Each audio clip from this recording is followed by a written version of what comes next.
Welcome to our brokerage firm. What are your qualifications, sir? I do a lot of cocaine. Okay, great. You're hired. Thank you. Next. All right, thank you for coming in. I see you got your resume here.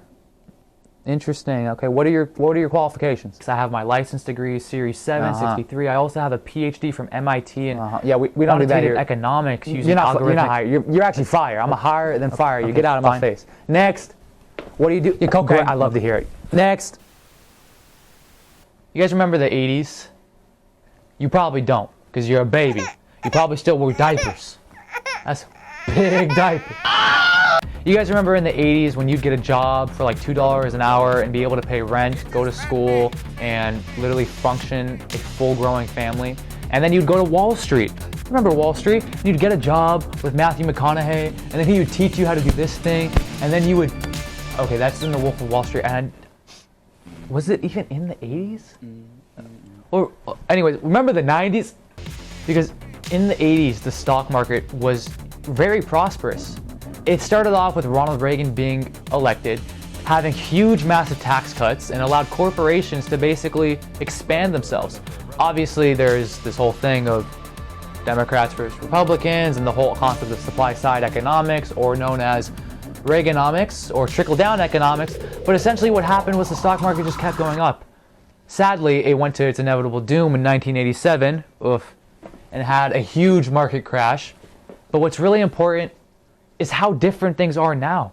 You see, now we don't have to go to Wall Street. You see this thing right here, also known as the most worthless place to go? That's Wall Street right now.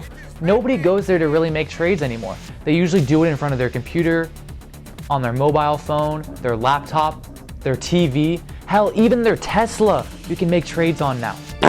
That's what's so crazy about technology right now. It's innovating and making it easier for people to invest. But what are the pros and cons of that? Well, the cons essentially are increased amount of volatility. We have never seen more traders and higher volume to the markets now, and it's not going to go down anytime soon. See, this is the new norm. This is the average amount of people that trade on a daily basis now. Compare that to the 80s. And this isn't just due to the population increasing in the United States. And in the 1980s, when you wanted to make a day trade, it was simple. You just had to drive 3 miles to work, snort like only 5 lines of cocaine to make your boss happy, and then just start screaming a bunch of BS to people. Like, look at, give me 20 shares of GameStop at $5. What do you mean it's already at $500? You see, kind of like that. Now, things have changed dramatically. Now, it's a lot easier to day trade. Don't do cocaine, even if it's this easy to day trade. Now, all you have to do is just with a swipe of a button, and you can day trade. And even regardless of that, you can just invest naturally, which is what you probably should do, unless you're a degenerate.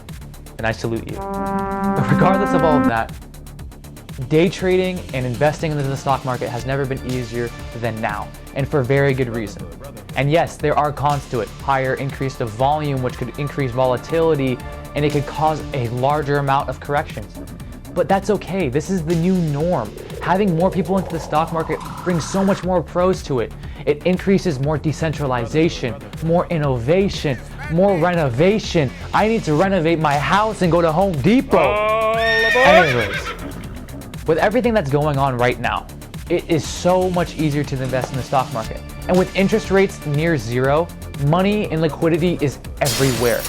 And it's going to stay like this for a very long time. And even when interest rates, monetary, and fiscal policy changes, it's still going to be so easy to invest in the stock market.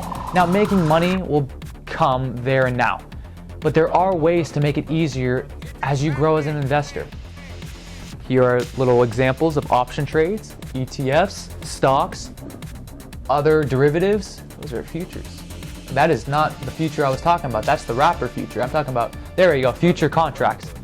But that's what's so great. People like Ja Rule even are investing in the stock market, which is amazing to see. It's more transparency and just so beautiful, man. I love you, Ja. I love you. But you see, there are still some major questions to be answered. How are people going to truly optimize the easy-to-use mobile trading app that Webull, Robinhood, and even TD Ameritrade are starting to do, while still putting together Discord, Reddit together as well? You see, doing this through blockchain technology and decentralized finance is still very difficult, and there are still questions that need to be answered, and the technology still isn't quite there. But with time moving forward and decentralized finance being inevitable, innovators are set to come, and they are in all of us.